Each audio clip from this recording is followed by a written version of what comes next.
सभी को जय मसीह की। आज का वचन नीति वचन की पुस्तक 25 अध्याय का 23 से 27। जैसे उत्तरी वायु वर्षा को लाती है, वैसे ही चुगली करने से मुख पर क्रोध छा जाता है। लंबे चौड़े घर में झगड़ालू पत्नी के संग रहने से छत के कोने पर रहना उत्तम है। जैसा थके मांदे के प्राणों के लिए ठंडा पानी होता है, वैसे ही दूर देश से आया हुआ शुभ समाचार भी होता है। जो धर्मी दुष्ट के कहने में आता है, वह गंदले, सोते और बिगड़े हुए कुंड के समान है। बहुत मधु खाना अच्छा नहीं, परंतु कठिन बातों की पूछताछ महिमा का कारण होता है। मत्ती की पुस्तक 18 अध्याय का 1 से 20 वचन। उस घड़ी चेले यीशु के पास आकर पूछने लगे, स्वर्ग के राज्य में बड़ा कौन है? इस पर उसने एक बालक को पास बुलाकर उनके बीच में खड़ा किया और कहा, मैं तुमसे सच कहता हूँ कि जब तक तुम ना फिरो और बालकों के समान ना बनो, तुम स्वर्ग के राज्य में प्रवेश करने नहीं पाओगे। जो कोई अपने आप को इस बालक के समान छोटा करेगा, वह स्वर्ग के राज्य में बड़ा होगा। और जो कोई मेरे नाम से एक ऐसे बालक को ग्रहण करता है, वह मुझे ग्रहण करता है। पाप करने की परीक्षाएं। पर जो कोई इन छोटों में से जो मुझ पर विश्वास करते हैं एक को ठोकर खिलाए, उसके लिए भला होता कि बड़ी चक्की का पाट उसके गले में लटकाया जाता और वह गहरे समुद्र में डुबाया जाता। ठोकरों के कारण संसार पर हाय। ठोकरों का लगना अवश्य है, पर हाय उस मनुष्य पर जिसके द्वारा ठोकर लगती है। यदि तेरा हाथ या तेरा पांव तुझे ठोकर खिलाए तो उसे काट कर फेंक दे। टुंडा या लंगड़ा होकर जीवन में प्रवेश करना तेरे लिए उससे भला है कि 2 हाथ या 2 पैर रहते हुए तो अनंत आग में डाला जाए। यदि तेरी आंख तुझे ठोकर खिलाए तो उसे निकाल कर फेंक दे। काना होकर जीवन में प्रवेश करना तेरे लिए इससे भला है कि 2 आंख रहते हुए तो नरक की आग में डाला जाए। खोई हुई भेड़ का दृष्टांत।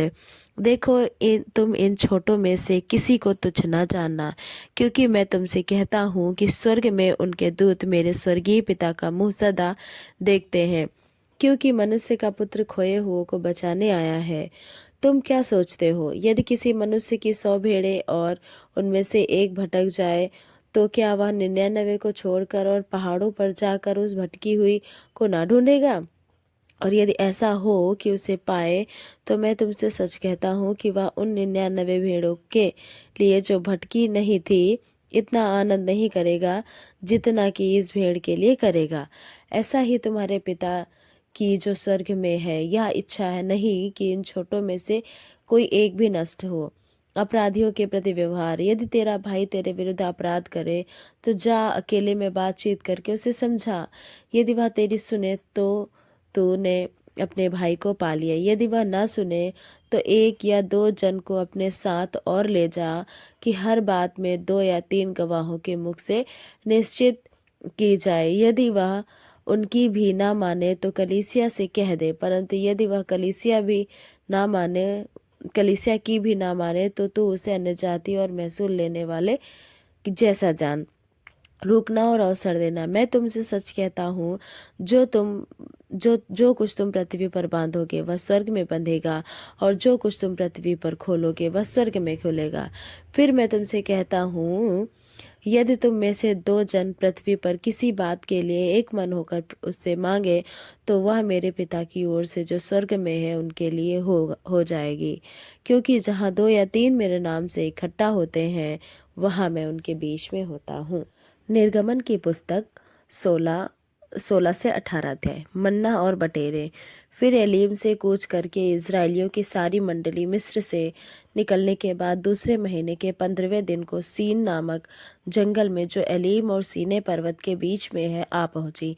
जंगल में इज़राइलियों की सारी मंडली मूसा और हारून के विरुद्ध बकबक करने लगी। इज़राइली उनसे कहने लगे, जब हम मिस्र देश में मांस की हड्डियों के पास बैठकर मनमाना भोजन करते थे, तब यदि हम यहोवा के हाथ से मार डाले भी जाते तो उत्तम वही था। पर तुम हमको इस जंगल में इसलिए निकाल ले आए हो कि इस सारे समाज को भूखा मार डालो। तब यहोवा ने मूसा से कहा, देखो, मैं तुम लोगों के लिए आकाश से भोजन वस्तु बरसाऊंगा और ये लोग प्रतिदिन बाहर जाकर प्रतिदिन का भोजन इकट्ठा करेंगे। इससे मैं उनकी परीक्षा करूंगा कि वे मेरी व्यवस्था पर चलेंगे कि नहीं।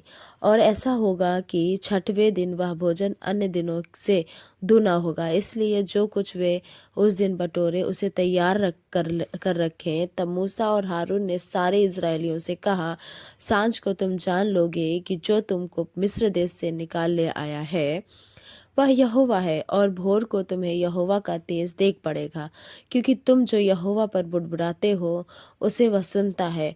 और हम क्या हैं कि तुम हम पर बुड़बुड़ाते हो। फिर मूसा ने कहा, यह तब होगा जब यहोवा सांझ को तुम्हें खाने के लिए मांस और भोर की रोटी मनमाने देगा, क्योंकि तुम जो उस पर बुड़बुड़ाते हो उसे वह सुनता है। और हम क्या हैं? तुम्हारा बड़बड़ाना हम पर नहीं, यहोवा ही पर होता है। फिर मूसा ने हारून से कहा, इस्राएलियों की सारी मंडली को आज्ञा दे कि यहोवा के सामने वरन उसके समीप आए, क्योंकि उसने उनका बुड़बुड़ाना सुना है। और ऐसा हुआ कि जब हारून इस्राएलियों की सारी मंडली से ऐसी ही बातें कर रहा था कि उन्होंने जंगल की ओर दृष्टि करके देखा और उनको यहोवा का तेज बादल में दिखलाई दिया। तब यहोवा ने मूसा से कहा, इस्राएलियों का बुड़बुड़ाना मैंने सुना है। उनसे कह दे कि गोधूलि के समय तुम मांस खाओगे और भोर को तुम रोटी से तृप्त हो जाओगे, और तुम जान लोगे कि मैं ये तुम्हारा परमेश्वर यहोवा हूँ।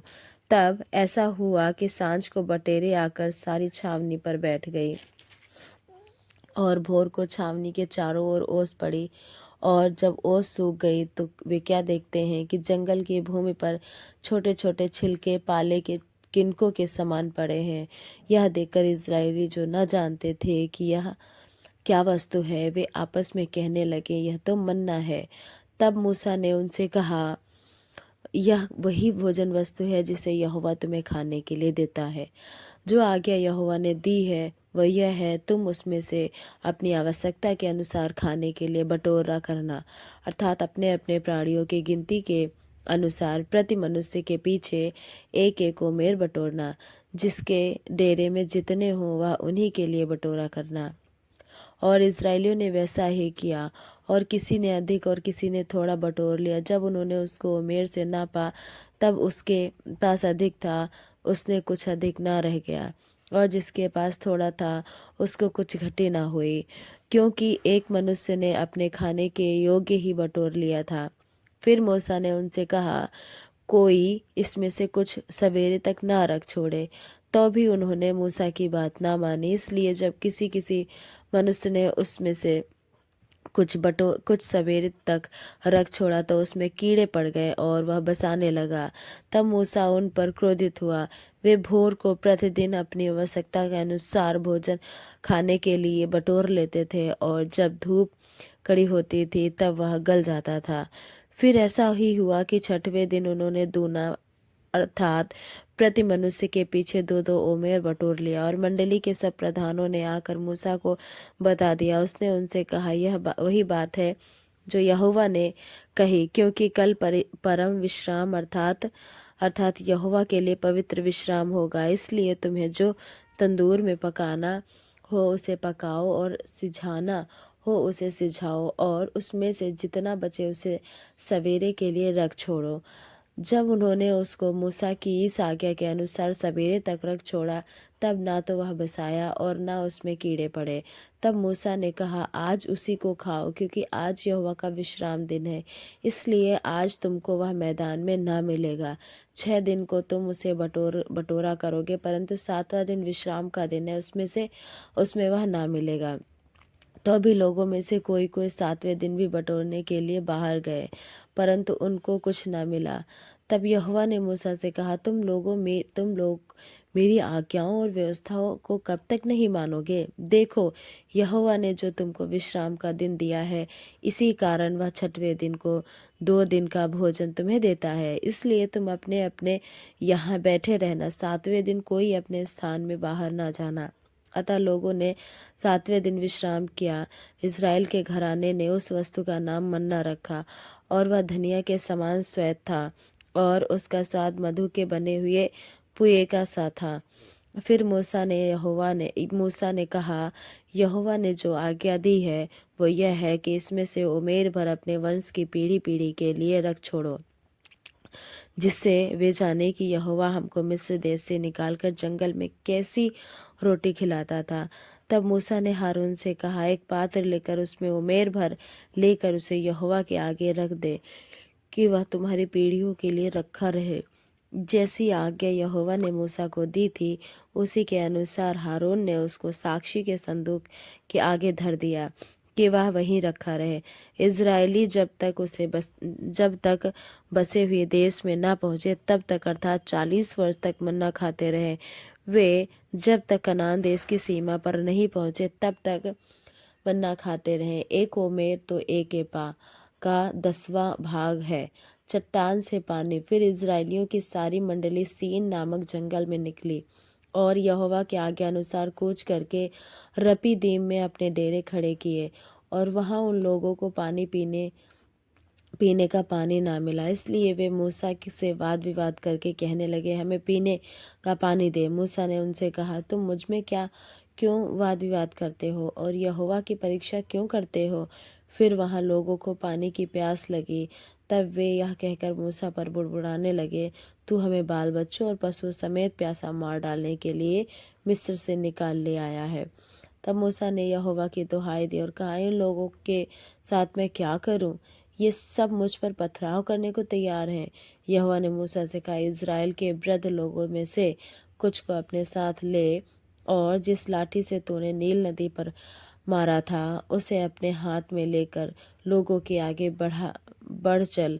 देख, मैं तेरे आगे चलकर होरेब पहाड़ की एक चट्टान पर खड़ा रखूंगा और तू उस चट्टान पर मारना, तब उसमें से पानी निकलेगा जिससे ये लोग पिएं।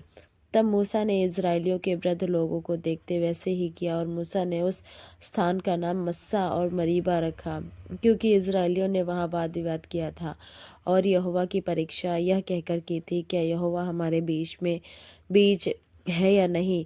अमालेकियों पर विजय। जब अमालेकी आकर रपीदीम में इज़राइलियों से लड़ने लगे तब मूसा ने यहोशू से कहा, हमारे लिए कई पुरुषों को चुनकर छांट ले और बाहर जाकर अमालेकियों से लड़, और मैं कल परमेश्वर की लाठी हाथ में लिए हुए पहाड़ी की चोटी पर खड़ा रहूंगा।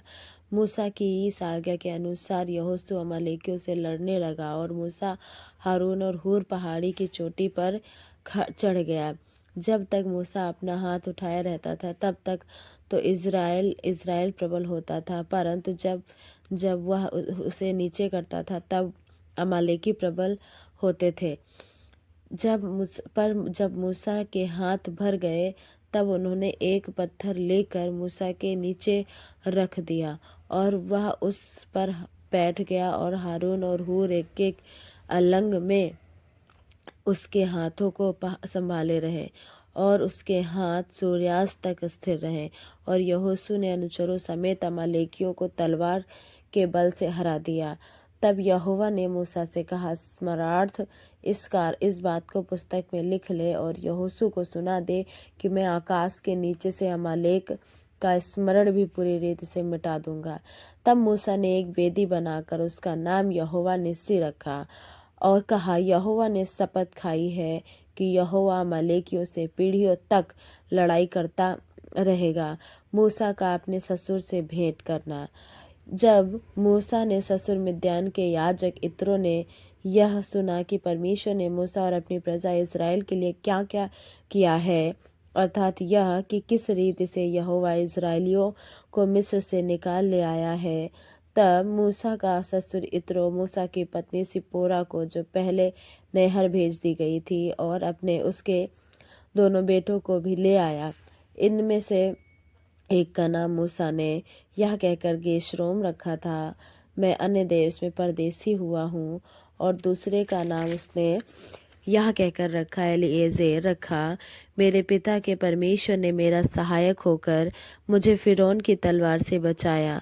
मूसा की पत्नी और पुत्रों को उसका ससुर इत्रो संग लिए मूसा के पास जंगल के उस स्थान में आया जहाँ परमेश्वर ने पर्वत के पास उसका डेरा पड़ा था। और आकर उसने मूसा के पास यह कहला भेजा, मैं तेरा ससुर इत्रो हूँ और दोनों बेटों समेत तेरी पत्नी को तेरे पास ले आया हूँ।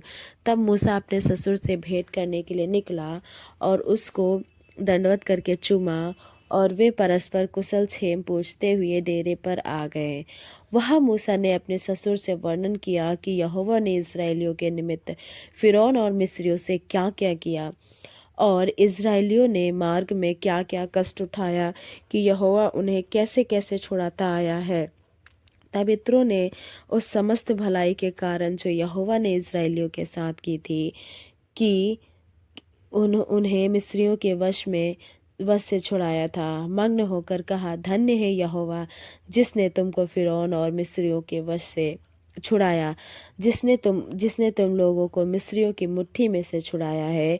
अब मैंने जान लिया कि यहोवा सब देवताओं से बड़ा है, वरन उस विषय में भी जिससे उन्होंने इस्राएलियों के साथ अहंकार पूर्ण व्यवहार किया था। तब मूसा के ससुर यित्रो ने इस परमेश्वर के लिए होम बलि और मेल बलि चढ़ाए, और हारून इस्राएलियों के सब पुरनियों समेत मूसा के ससुर यित्रो के संग परमेश्वर के आगे भोजन करने को आया। प्रधानों की नियुक्ति। दूसरे दिन मूसा लोगों का न्याय करने को बैठा, और भोर से सांझ तक लोग मूसा के आसपास खड़े रहे। यह देखकर कि मूसा लोगों के लिए क्या क्या करता है, उसके ससुर ने कहा, यह क्या काम है जो तू लोगों के लिए करता है? क्या कारण है कि तू अकेला बैठा रहता है और लोग भोर से सांझ तक तेरे आसपास खड़े रहते हैं? मूसा ने अपने ससुर से कहा, इसका कारण यह है कि लोग मेरे पास परमेश्वर से पूछने आते हैं। जब जब उनका कोई मुकदमा होता है तब तब वे मेरे पास आते हैं, और मैं उनके बीच न्याय करता हूँ और परमेश्वर की विधि और व्यवस्था उन्हें समझाता हूँ। मूसा के ससुर ने उससे कहा, जो काम तू करता है वह अच्छा नहीं, इससे तू क्या, वरन ये लोग भी तेरे संग हैं, निश्चय थक जाएंगे, क्योंकि यह काम तेरे लिए बहुत भारी है, तू इसे अकेला नहीं कर सकता। इसलिए अब मेरी सुन, मैं तुझको एक सम्मति देता हूँ, और परमेश्वर तेरे संग रहे तो इन लोगों के लिए परमेश्वर के सम्मुख जाया कर, और इनके मुकदमों को परमेश्वर के पास तू पहुँचा दिया कर। इन्हें इन्हें विधि और व्यवस्था प्रकट करके जिस मार्ग पर इन्हें चलना है और जो जो काम इन्हें करना है वह इनको जता दिया कर। तो इन सब लोगों में से ऐसे पुरुषों को छांट ले जो गुड़ी और परमेश्वर का भय मानने वाले, सच्चे और अन्याय के लाभ से घृणा करने वाले हों, और उनका 1000 और 100 50 50 और 10 मनुष्यों पर प्रधान नियुक्त कर दे। और वे सब समय इन लोगों का न्याय किया करेंगे, और सब बड़े बड़े मुकदमों को तेरे पास ले आया करें, और छोटे छोटे मुकदमों का न्याय आप ही किया करें। तब तेरा बोझ हल्का होगा, क्योंकि इस बोझ को वे भी तेरे साथ उठाएंगे। यदि तू यह उपाय करे और परमेश्वर तुझको ऐसी आज्ञा दे तो तू ठहर सकेगा, और ये सब लोग अपने स्थान को कुशल से पहुंच सकेंगे। अपने ससुर की यह बात मानकर मूसा ने उसके सब वचनों के अनुसार किया था। उसने सब इस्राएलियों में से गुड़ी पुरुषों को चुनकर उन्हें 1000 100 50 50 10 लोगों के ऊपर प्रधान ठहराया, और वे सब लोगों का न्याय करने लगे। जो मुकदमा कठिन होता था उससे वे मूसा के पास ले आते थे, और सब छोटे मुकदमों का न्याय वे आप ही किया करते थे। तब मूसा ने अपने ससुर को विदा किया, और उसने अपने देश का मार्ग लिया। परमेश्वर का वचन पढ़े सुने जाने पर आशीष हो। आमीन।